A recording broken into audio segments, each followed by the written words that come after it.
aqui só para ser verdadeiramente útil. Eu estou aqui para representar aquele que me enviou. Eu não tenho que me preocupar com o que dizer ou o que fazer, porque aquele que me enviou me dirigirá. Eu estou contente em estar aonde quer que Ele deseje, sabendo que Ele vai comigo. Eu serei curada na medida em que eu permitir que Ele me ensine a curar. Para a redenção, tu não acharás paz enquanto não tiveres removido os cravos das mãos do Filho de Deus e arrancado o último espinho da sua testa. O amor de Deus cerca seu Filho, a quem o Deus da crucificação condena. Não ensines que eu morri em vão. Ensina, em vez disso, que eu não morri, demonstrando que eu vivo em ti, pois o desfazer da crucificação do Filho de Deus é o trabalho da redenção, no qual todos desempenham um papel de igual valor. Deus não julga seu Filho inculpável. Já que Deus se deu a ele, como poderia ser diferente?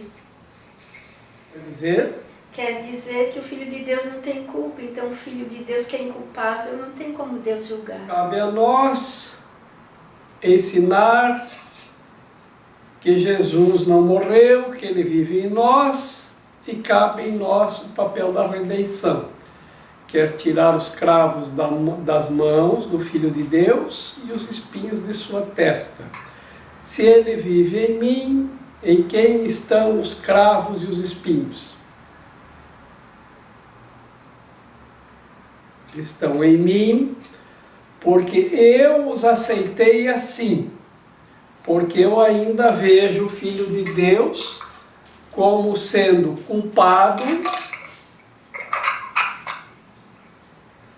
e sendo culpado, o crucifico, ainda agora. Então, cabe a nós retirar os espinhos, os cravos e a culpa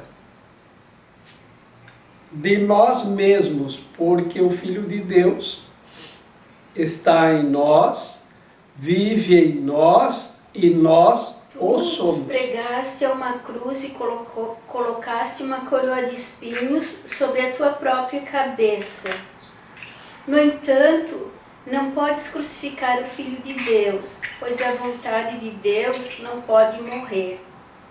Seu Filho foi redimido da sua própria crucificação e não podes entregar à morte aquele a quem Deus deu vida eterna.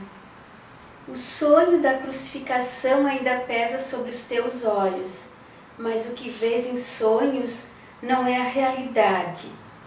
Enquanto percebes o Filho de Deus sendo crucificado, estás dormindo. Enquanto acreditas que podes crucificá-lo, só estás tendo pesadelos. Tu, que estás começando a despertar, ainda estás ciente de sonhos e ainda não os esqueceste. O esquecimento dos sonhos e a consciência de Cristo vem com o despertar de outros para compartilharem a tua redenção. Ele diz que, na verdade, a gente está vivendo um pesadelo, né? Se a gente não tira os cravos. Pesadelo é que a gente ainda está crucificando o Filho de Deus, né? Então, quem é que vamos crucificar hoje?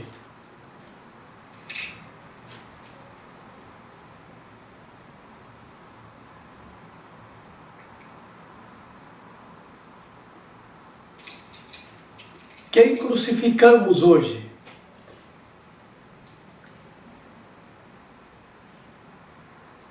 Aquele Filho de Deus com o qual nós não concordamos? aquele filho de Deus que de alguma forma não correspondeu ao que eu pensava que deveria ser. Então, quando ele diz, retira os espinhos e os cravos do Filho de Deus, ou se você ainda está vendo, sonhando com a crucificação, ou se você ainda está crucificando ou vendo o Filho de Deus crucificado, você ainda não despertou. Então você ainda está sonhando. Então, no sonho, é isso que estamos fazendo. O despertar deve ser compartilhado. Então nós compartilhamos o despertar com aqueles que estão despertos. E aqueles que estão despertos compartilham o despertar conosco. Essa o exame que devemos fazer agora. Quem estamos crucificando? Quem crucificamos? Quem está crucificado por nós e nos negamos a retirar os cravos e os espinhos? Então, essa é a maneira de comprovarmos que estamos no sonho. Porque ainda estamos crucificando, sonhando com a crucificação de alguém, ou vendo o Filho de Deus crucificado. Fazer esse exercício. Vamos procurar quem nós mantemos crucificado, quem nós ainda sonhamos em crucificar. Ah, como eu queria crucificar aquele, né? Ou quem nós estamos crucificando. E vamos retirar os cravos e os espinhos do Filho de Deus. Porque o outro é tão filho de Deus quanto eu.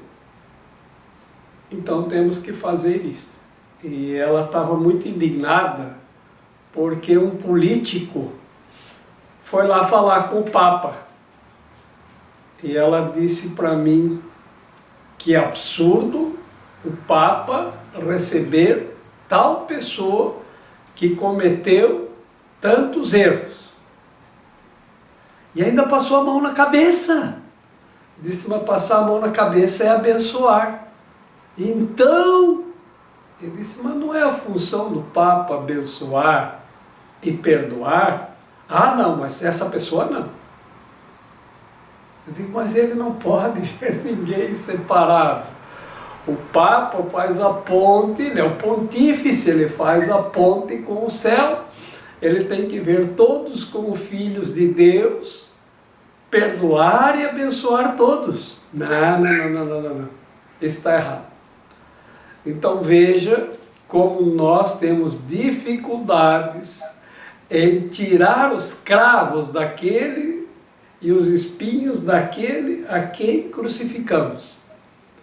E como é difícil, porque estamos ainda sonhando com a crucificação de alguém ou estamos crucificando alguém. Não importa o que a pessoa fez, Deus não julga seu filho inculpável. Alguém te deu a função de julgar?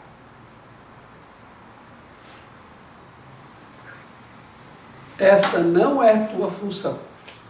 A tua função é retirar os espinhos da testa e os cravos das mãos do Filho de Deus, a quem ainda vês crucificado. Esta é a tua função. É isso que devemos fazer. É assim que devemos pensar. Ou não seremos felizes. Ou não acontecerá a redenção, não estaremos libertos dos cravos e dos espinhos. Lembre, tal qual você mede, você será medido.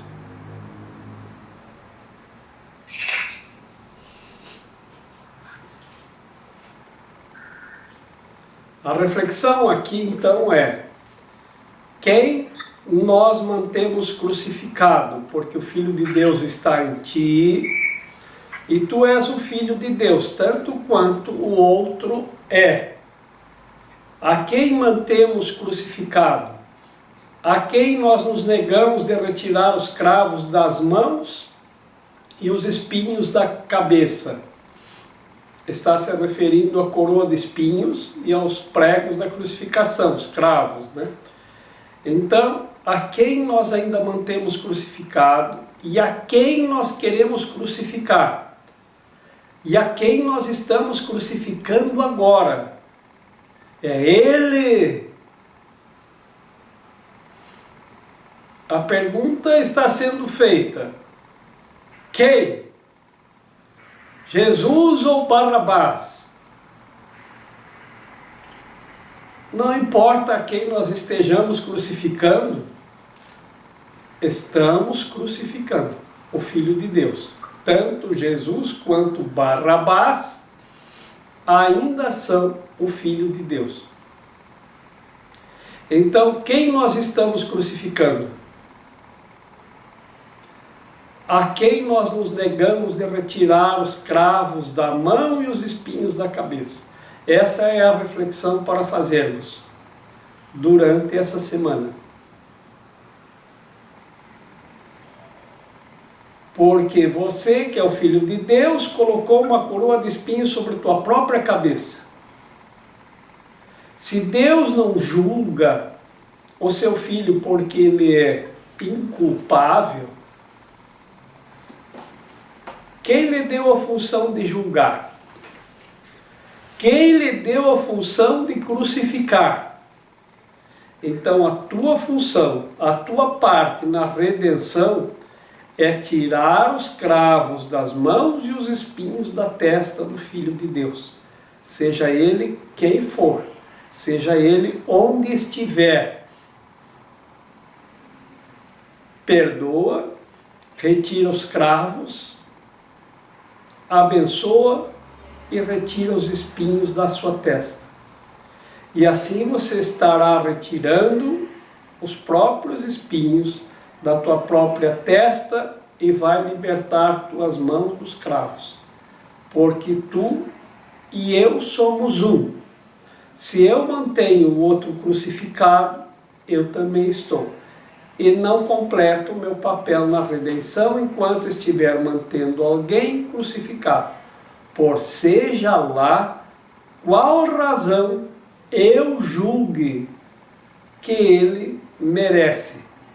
Não tem ninguém a quem foi-me dada a missão de julgar e muito menos de crucificar. A minha missão é tirar os cravos das mãos e os espinhos da testa.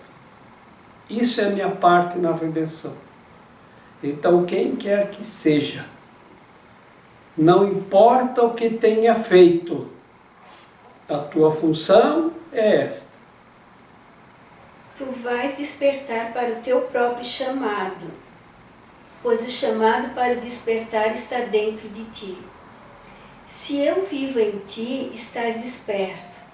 No entanto, é preciso que vejas os trabalhos que eu faço através de ti, ou não perceberás que eu os fiz em ti. Não estabeleças limites para o que acreditas que eu possa fazer através de ti, ou não aceitarás o que eu posso fazer para ti. No entanto, isso já está feito, a não ser que des tudo o que já recebeste. Não saberás que o teu Redentor vive e que despertaste com ele. Só se reconhece a redenção compartilhando-a. Não tem exceção, né? Ou a gente aceita todos como irmão, ou não tem redenção. Se tudo que já O recebeste. filho é inculpável, né? E que Deus não dá perdão para quem não tem culpa, né? Então, ele não nos deu culpa, ele só nos deu amor. Deus nos deu o amor e também o perdão como instrumento para a redenção. Porque Deus não perdoa, porque Ele não culpa. E o perdão, ele só é um instrumento para a redenção da culpa. Então, mesmo assim, ele nos deu o perdão como instrumento para a redenção da culpa. Então, se eu, e agora eu vou usar a palavra, escravizo, no sentido de manter os cravos nas mãos do meu irmão e os espinhos sobre sua cabeça, então, como eu faço para retirar os cravos dos escravos? Com o perdão. Eu tenho que olhar para ele, perdoar nele e em mim, por eu mantê-lo escravizado e espinhado pelos cravos e espinhos.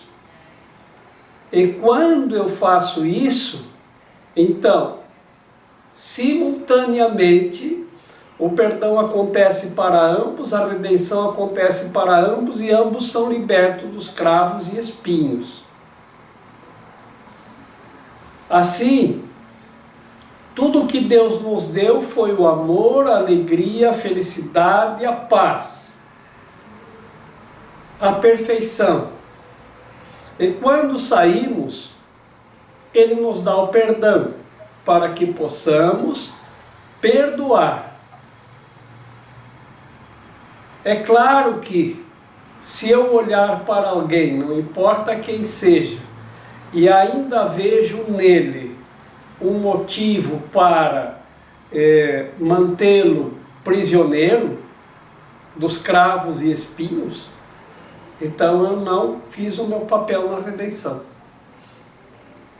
E o meu papel não é julgar, não é escravizar, é retirar os cravos e os espinhos.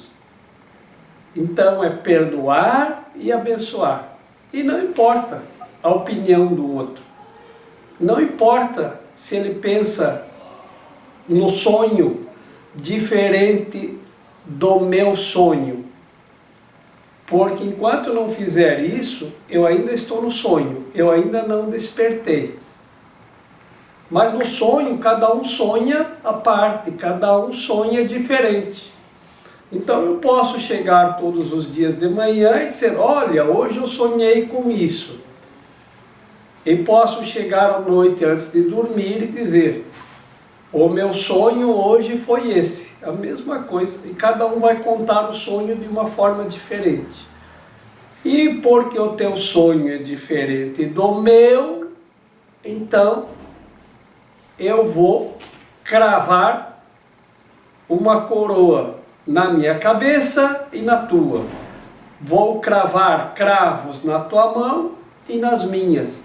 Vou me crucificar e crucificar a você. No sonho nós fazemos isso, porque o teu sonho é diferente do meu.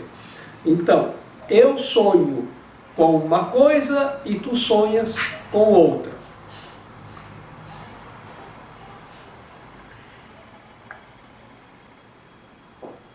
Hoje eu vi uma daquelas pegadinhas, ou ouvi uma daquelas pegadinhas, então a pessoa entra numa lanchonete lá e pede quero um croissant. E aí o rapaz, olha, está uma promoção aqui, 3 sonhos por R$4. Você quer? 3 sonhos por R$4? Eu quero. Aí, então vai ali no caixa e paga. Aí o cara vai lá e paga. E quando ele vem receber os sonhos, o atendente mostra uma foto de uma mulher bonita, de um carro importado e de uma casa bonita. E aí diz, então, sonhou com tudo? Deu para sonhar com a mulher, com a casa e com o carro?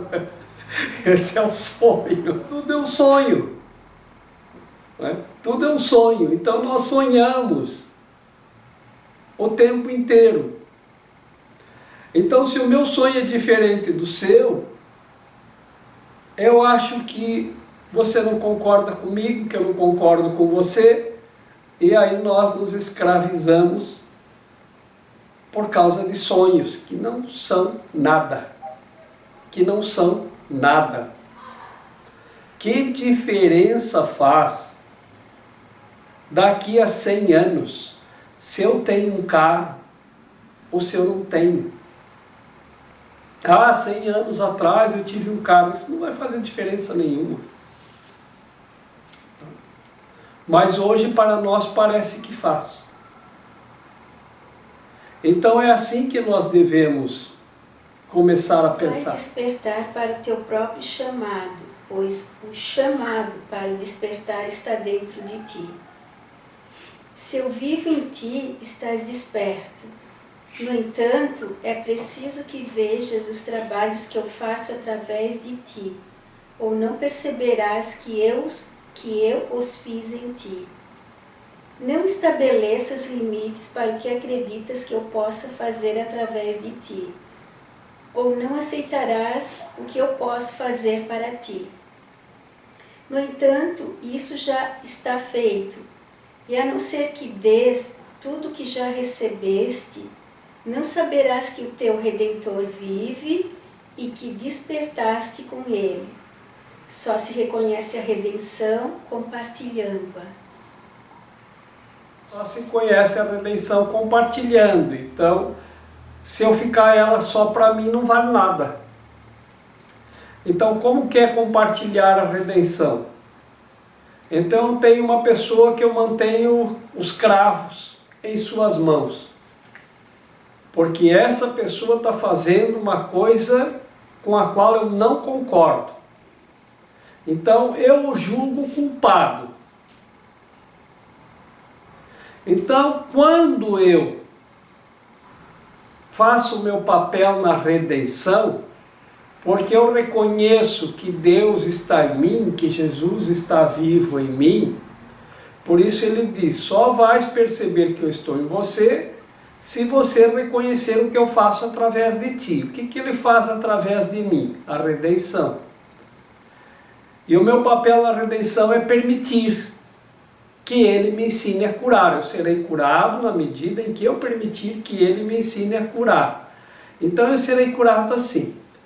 Então, isto é compartilhar a redenção quando eu vou além de mim e compartilho com o meu irmão, percebendo que ele está redimido, redimindo ele. Ao invés de eu culpá-lo e mantê-lo escravo, eu vou redimi-lo. A redenção, sim, vem com o perdão, porque eu dou tudo o que Deus me deu a ele. Eu dou o perdão, Deus é que dá o perdão, ele vem de Deus para mim, para que eu possa utilizá-lo, porque Deus não usa o perdão para me perdoar. Tá? Vou pedir perdão a Deus. Então, Deus não usa o perdão, não me dá o perdão para me perdoar, ele dá para eu utilizá-lo como instrumento de perdão. Isso é a redenção. Eu vou lá, quando eu perdoo a pessoa, eu retiro o cravo que está em sua mão. Ele não está mais preso pela culpa que eu lhe imputei. Então eu o liberto, então eu compartilho com ele a redenção. Então, eu sou redimido e compartilho com ele a redenção. Ela não funciona sozinha. Então não adianta eu redimir. Eu me perdoo, eu isso, eu aquilo. Mas se eu manter alguém que eu não compartilhar com ele a redenção, então eu tenho que compartilhar com todos aqueles que eu mantenho nos cravos. Essa redenção que eu estou recebendo. Então vem através de mim para eu compartilhar. É como o perdão que eu uso, a mesma coisa. Então eu vou libertar você daqueles julgamentos que eu tinha sobre você, que mantinha você presa nos cravos. Então você está recebendo a redenção que vem através de mim, né? E a qual compartilhamos ambos, porque através de mim para você. Então isso é compartilhado dessa maneira. O Filho de Deus está salvo. Traze apenas essa consciência e filiação, e terás uma parte na redenção tão valorosa quanto a minha. pois a tua parte tem que ser como a minha, se aprendes de mim. Se acreditas que a tua parte é limitada, estás limitando a minha. Não existe nenhuma ordem de dificuldades e milagres, porque todos os filhos de Deus são de igual valor e a sua igualdade é a sua unicidade. Todo o poder de Deus está em cada uma das suas partes e nada que seja contraditório à sua vontade é grande ou pequeno. O que não existe não tem tamanho nem medida. Para Deus, todas as coisas são possíveis. E a Cristo é dado ser como o Pai. Para a gente, então, curar os espinhos no irmão, né? Retirar os espinhos, acho que, mais uma vez, a gente tem que pedir milagre. Deus está salvo e ele diz que Deus não julga seu filho inculpável. Então, se Deus não julga seu filho inculpável, né? O Filho de Deus é sem culpa, como posso eu me culpar e culpar o outro? Os milagres, eles são um instrumento de cura. Então, quando eu não consigo retirar um espinho, então eu estou precisando de milagres.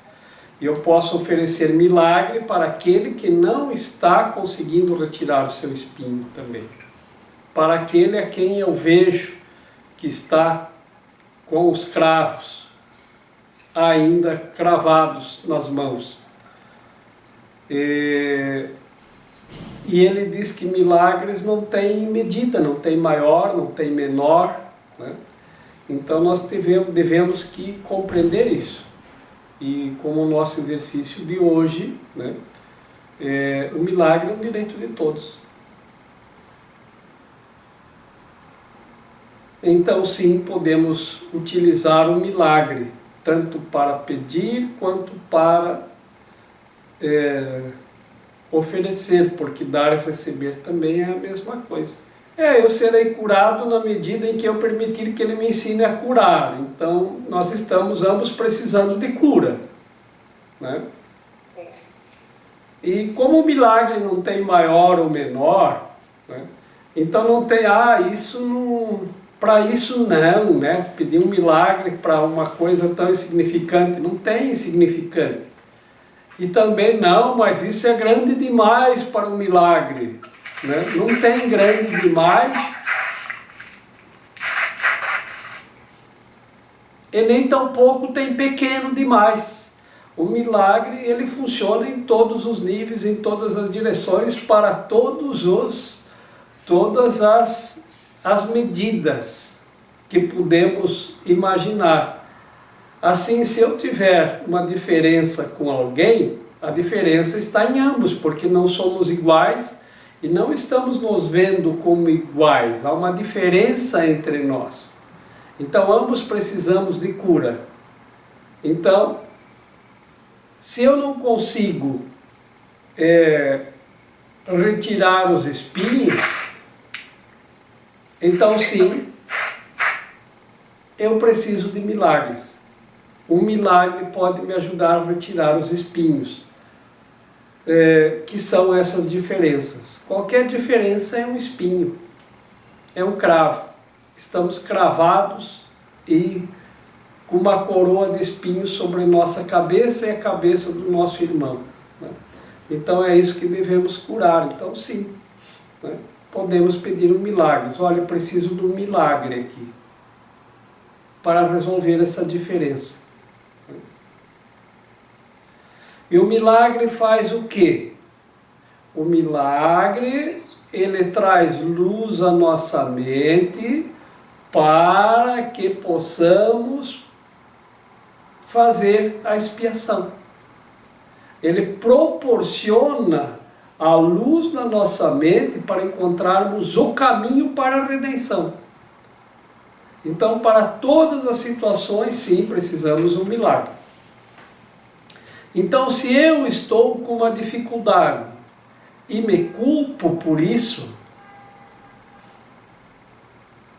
então eu preciso de e não consigo sair dessa situação, então eu posso pedir um milagre. O milagre, ele cura.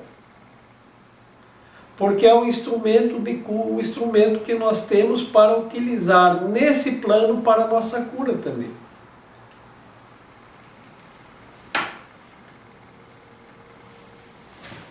Ele vai clarear a nossa mente para curar os nossos sofrimentos, as diferenças que vemos, retirar os espinhos e os cravos que estão sobre nós, se o caso é, eu estou com essa dificuldade que não sei como curar. Então pode pedir um milagre, os milagres são para isso.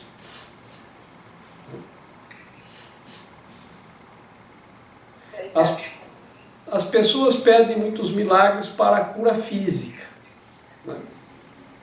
Então, como não há ordem de dificuldade em milagres, eles podem acontecer para uma cura física. Por que não? Mas aí nós temos que aceitar o milagre. Porque muitas vezes a gente não aceita, porque o milagre consiste na cura da mente. Mente sana, corpore sano. Você tem que mudar alguma coisa na mente. Porque se o milagre acontece só no físico e tu não cura a mente vai manifestar de novo aquele sofrimento no físico. Porque o físico é neutro, né? O corpo é neutro, ele só recebe o que tu imprime nele. Se você imprimir alguma dificuldade nele, ele vai aceitar aquilo como você determina. Então, por isso que nós temos que curar a mente para que a cura aconteça no físico. Porque se acontecer só no físico e não acontecer a cura na mente, não curou nada. É a mente que deve ser curada. E mente sã, corpo são. Isso em se tratando de um sofrimento no corpo físico, mas isso, na verdade, é onde nós manifestamos o nosso sofrimento na mente. Aonde ele se concretiza, ele se materializa.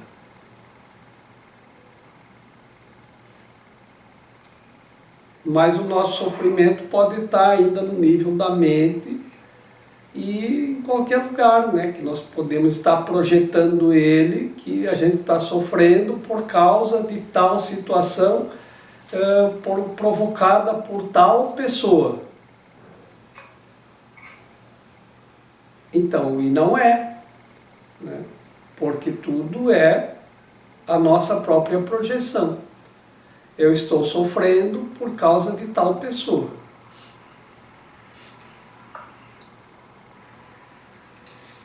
A condição da realidade. O mundo, como tu percebes, não pode ter sido criado pelo Pai, pois o mundo não é como tu o vês. Deus criou apenas o eterno e tudo que vês é perecível. Portanto, tem que haver um outro mundo que tu não vês. A Bíblia fala de um novo céu e de uma nova terra. No entanto, isso não pode ser literalmente verdadeiro, pois o eterno não é recriado. Perceber de um modo novo é apenas perceber mais uma vez, implicando que antes ou durante o intervalo não estavas percebendo nada. O que é então o mundo que aguarda a tua percepção quando tu o vês? Eu fiquei empolgada aqui com essa pergunta. O que é então o mundo que aguarda a tua percepção quando tu o vês? Tudo que tu vês é perecível. Então, isso não é eterno. O que é perecível não é eterno. Deus criou o eterno, não o perecível. Então, o mundo que tu vês não pode ser o eterno. Não pode ser o mundo que Deus criou. Deus não criou nada perecível. Então tudo que é perecível não foi criado por Deus. Não foi criado por Deus o meu corpo. Não foi criado por Deus o celular. Não foi criado por Deus minha casa. Não foi criado por Deus nada do que possamos perceber. Porque tudo que percebemos é perecível. Tudo é pó e ao pó voltará. Então, tudo que perece não é eterno. Isso está bem claro, não é mesmo? Portanto, tem que haver um outro mundo que tu não vês. Esse outro mundo que nós não vemos é o eterno, porque nós estamos vendo o perecível. Então tem que haver um outro mundo que eu não vejo. Porque eu só vejo esse, e Deus não criou esse, e eu fui criado por Deus, então acho que eu estou no mundo errado.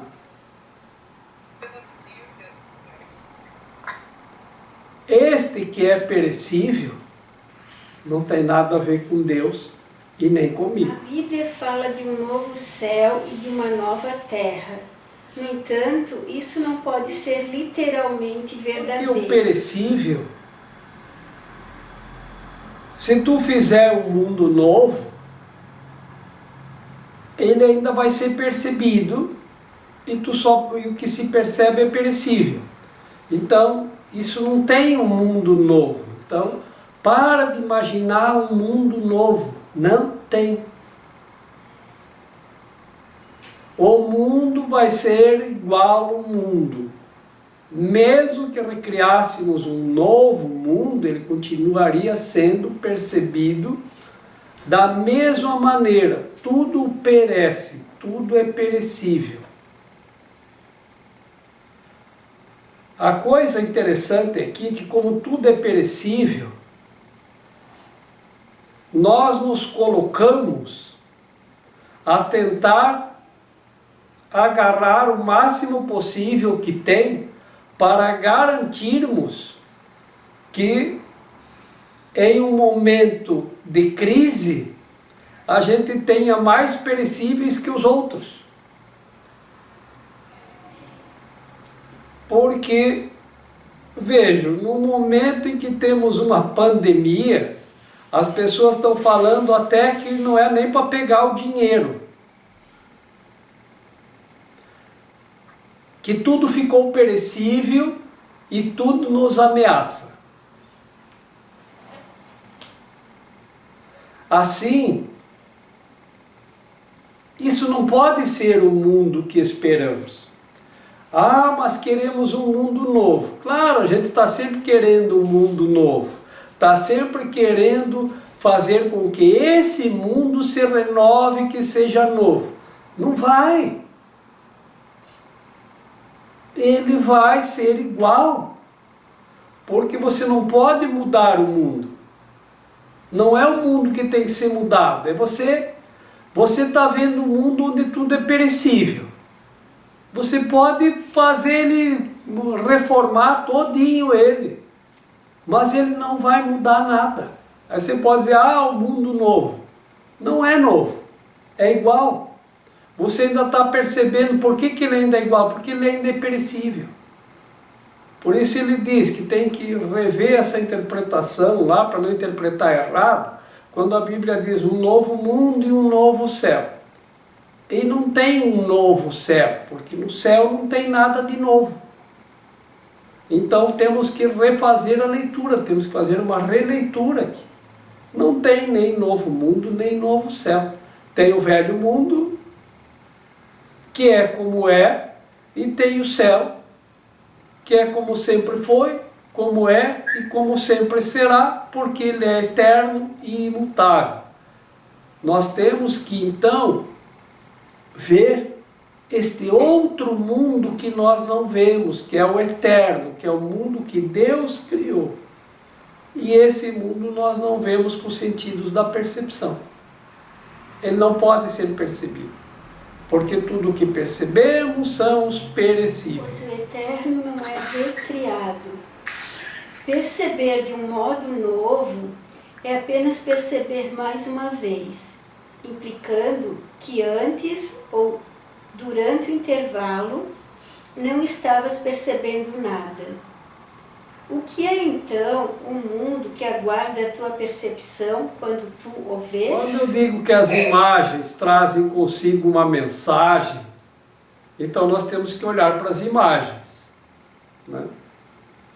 Então hoje uma pessoa me disse assim, sabe o que uma pessoa me disse? Que esse corona é uma mensagem de Deus para os homens, que eles têm que mudar o mundo. Não. Eu digo, isso é uma ameaça, né? Uma coisa assustadora. Eu disse, olha querida, Deus não manda mensagens de morte ou de destruição. Deus é puro amor, né? Mas como ele diz que nós temos que fazer uma releitura, então, e como nós temos que aprender, o físico é instrumento de aprendizado, então o que nós podemos aprender com isso? Porque aqui diz que porque nós temos aprendido que temos que usar o Espírito Santo para interpretar tudo. Como ele está ensinando aqui, para fazer uma releitura. Aqui nós vemos um mundo perecível. Que os corpos são perecíveis. E são muito frágeis. Se nós, com todo esse corpo, desse tamanhozinho, vem um vírus que nós não podemos nem ver, e em questão de dias, ele derrota o nosso corpo, então nós somos muito frágeis. Se a gente está perdendo por uma coisa tão pequenininha, que nem com lupa a gente enxerga, então esse corpo realmente, que nós percebemos, ele é muito perecível. Ele tem que ser colocado na prateleira dos altamente perecíveis. Então tem que tomar muito cuidado com ele, como estamos tomando, né? Muita atenção.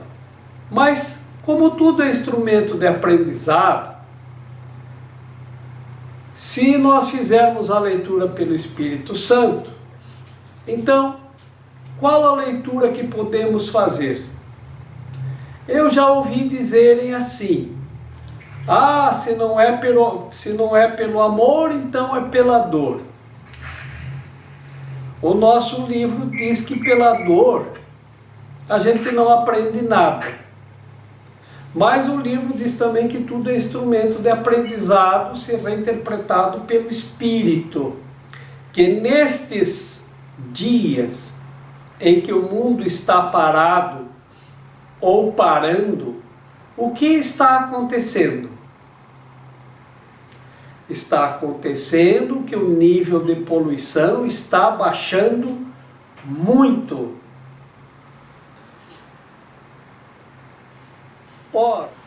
Mais recente estivemos em São Paulo, ano passado, e pegamos um dia que estava muito poluído, a poluição estava muito intensa.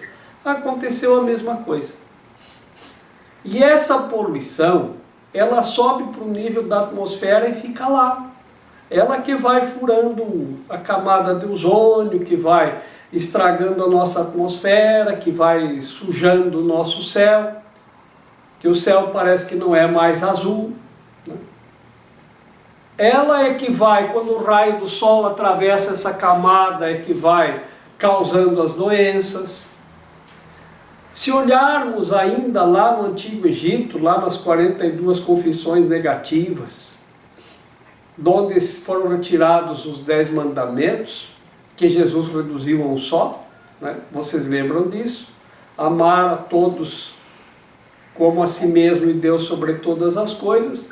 Mas lá nas 42 estava, eu não poluí os rios, eu não poluí a terra, eu não poluí meu corpo, ainda não tinha, eu não poluí os ares. Se ares podem ser plurales, né? Eu não poluí o ar, eu não poluí a atmosfera, isso ainda não estava lá. porque eles ainda não tinham como poluir a atmosfera, mas o rio, a terra e o corpo já tinham. Então tu tinha 3 confissões aí: eu não poluí meu corpo, eu não poluí as águas, eu não poluí a terra. Agora nós poderíamos botar: eu não poluí o ar. Então nós poluímos a terra, a água, o corpo e o ar. Tudo poluído. O que está acontecendo? Está acontecendo uma despoluição imensa. O nível de poluição, a gente já respira melhor aqui onde ainda não parou. Porque aqui ainda não pararam. Ainda não pararam os aviões, ainda não pararam os carros, não pararam as fábricas. Não pararam os emissores de poluentes. Se parar, vai causar um grande dano à nossa economia. Se não parar, vai causar um grande dano também. É como o quebra-molas, né? Estava lá o quebra-molas, aquela lombada na rua, né? Que se chama em alguns lugares de quebra-molas, em outros de lombada, e estava a placa lá: devagar, quebra-molas. O cara acelerou e passou rápido, depois passou, foi lá e botou outra placa: correndo também quebra. Né? Então é assim: se parar, causa danos, não parando, causa mais. Então, o que poderíamos pensar? Uma vez por ano, nós poderíamos parar o planeta todo, voluntariamente, pelo amor e não pela dor como está sendo agora. Isso não precisa ser assim. Mas como alguém comentou comigo, disse: Jorge, se fosse o São Francisco, o que ele diria? Ele ia dizer: irmão vírus, com o qual nós estamos tendo um aprendizado radical, para ver se nós aprendemos que de vez em quando tem que parar tudo, todos os emissores de poluição, para que o planeta possa se restaurar. Que tal se uma vez por ano, 7 dias, parássemos tudo? O planeta todo estaria preparado para as pessoas fazerem uma reserva, porque em tal semana nós vamos parar tudo. Vai ser proibida a circulação de qualquer veículo poluente. Todas as fábricas têm que parar no mundo todo e todos os veículos também. Então pode andar de bicicleta, pode caminhar a pé, mas vai ficar em casa, não vai passear, porque não vai ter avião, não vai ter ônibus, não vai ter carro circulando nas ruas, não vai ter fábrica funcionando, nada. Todas as fábricas já produziram estoque para 7 dias a mais. Todos os mercados já fizeram um estoque, as pessoas já fizeram um estoque em casa, os mercados podem ficar abertos, as lojas podem ficar abertas, mas os poluentes não. Então desliga tudo. E pronto. E as pessoas vão para casa. Não precisam ficar confinadas a casa. Podem sair para conversar com os vizinhos, podem sair às ruas, mas não de carro. Então vão habitar perto de suas habitações. Vão andar a pé. E o planeta estará restaurando para mais uma temporada de lançamento de poluentes no ar. Aí não tem aquecimento global. Quantos anos faz que estamos falando do aquecimento global e ninguém faz nada? Porque quem teria coragem de dizer: vamos parar o mundo uma semana? Seria considerado insano. Ninguém nem ia dar bola se alguém dissesse isso. Não importa quem fosse. Não importa quem fosse. Se os grandes 7, o bicho de 7 cabeças lá, o G7, das 7 grandes cabeças, decidisse, vamos parar o mundo 7 dias, as pessoas não iam parar, não iam obedecer. Porque elas não iam aceitar, não iam entender. Então não são os governos que vão decidir isso, enquanto os governos são capitalistas. Enquanto se governa orientando o capital. Porque o capital não pode parar. Mas se todos nós concordássemos voluntariamente em fazer uma reserva para pararmos 7 dias e parar na nossa casa, ninguém vai viajar, ninguém vai sair, cada qual na sua casa, onde está, sem usar nenhum veículo poluente, pronto, para, fica ali. Depois de 7 dias, volta tudo a funcionar. Então esse é o aprendizado. Será que vamos querer aprender? O que será que as pessoas vão aprender com isso? Será que nós vamos aprender alguma coisa? Então, que espécie de novo mundo perecível nós queremos? O mundo está ficando inabitável, então a gente quer um novo mundo. Então a gente sonha com um novo mundo. Um novo planeta, mas ninguém faz nada. Porque ninguém sabe o que fazer. Bom, agora já sabemos. E agora que sabemos, vamos fazer alguma coisa? Vamos parar o planeta de vez em quando? Tomara que sim. Então teremos aprendido a vir novamente.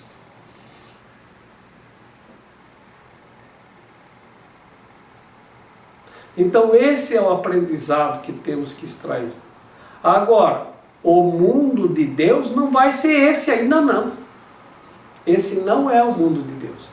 Aqui é um instrumento, este mundo é um instrumento de aprendizado. Aqui nós temos a percepção. Então eu serei curado na medida em que eu permitir que Ele me ensine a curar. Então Ele está me ensinando a curar. A cura, que o físico é instrumento de aprendizado, ele serve para eu aprender a curar e eu ser curado. Então eu tenho que me curar da poluição. Então eu tenho que despoluir em todos os níveis. Se eu aprender a despoluir no físico, eu aprendo a despoluir na mente. É a minha mente que está poluída, cheia de espinhos e cravos. Nesse sentido, o que está embaixo é instrumento de aprendizado e é igual ao que está em cima. Porque a mente é o aprendiz, o físico é o instrumento. Então vamos aprender com tudo. Tudo é instrumento de aprendizado. E se serviu como instrumento de aprendizado, aprendemos a lição. A lição não é construir mais hospitais para estarmos preparados. Isso não é aprendizado nenhum. Isso é correr atrás da consequência. E a consequência tem causa. E isso é atitude emergencial. Mas não é o aprendizado. Então o aprendizado está além da forma. Então, aquele mundo que não podemos ver, é isso. Aquilo que tu não pode ver. Porque enquanto tu não conseguir ver o que está além do perecível, tu não vê o mundo que Deus criou. Então é isso que nós temos que ver, é a transcendência. Por isso que se fala em transcendental. É transcender a forma para captar a mensagem. E a experiência traz o aprendizado, e o aprendizado a crença. Então vamos olhar para isso também e vamos aprender. O que temos que aprender com isso? Olha para o físico como instrumento de aprendizado. O que eu tenho que aprender com isso? Agora, tira os espinhos do teu irmão e os cravos de suas mãos.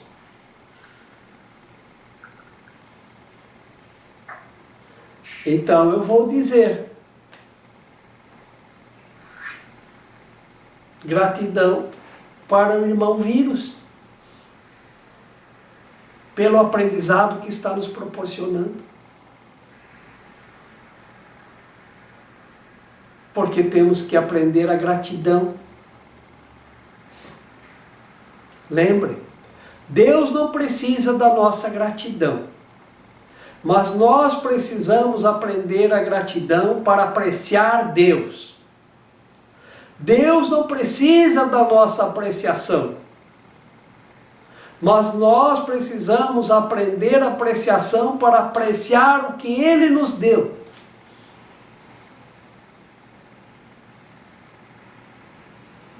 Ele nos deu um instrumento de aprendizado. A mente como aprendiz, para aprendermos que o mundo que Deus fez está além disso, está além da forma, está além do físico, está no Espírito, que é perfeito. Foi isso que Deus nos deu, o Espírito perfeito, como sempre foi, sempre será e como é. E isso é o mundo da eternidade. Isso é o reino dos céus. Esse é o reino que Deus fez, da perfeição. Então, se nós cravarmos um cravo no vírus, nós estamos escravizando o vírus, culpando o vírus de nossa infelicidade. Mas se tudo é um instrumento de aprendizado, então vamos fazer o trabalho da redenção. Vamos compartilhar a redenção. O Filho de Deus é inculpável. Não tem culpa.